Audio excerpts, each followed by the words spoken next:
আমরা সমাজে উইরা আসি নাই, আমরা এই দেশের নাগরিক। আমরা বসেন বসেন, আমরা ট্যাক্স হোল্ডার নাগরিক, ট্যাক্স দেই আমরা, আমরা ট্যাক্স ছাড়া এই দেশে থাকি না।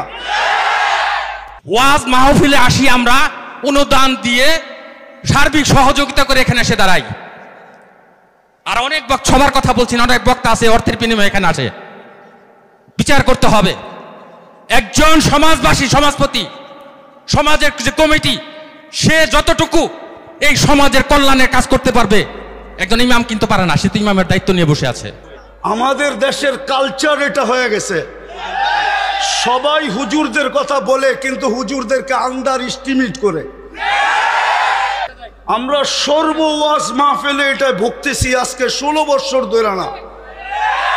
আমরা জন্ম থেকে জ্বলছি, যেটা বাংলাদেশের প্রবাদ বাক্য, আমরা জন্ম থেকে জ্বলছি। জন্ম থেকেই জ্বলা আর কতদিন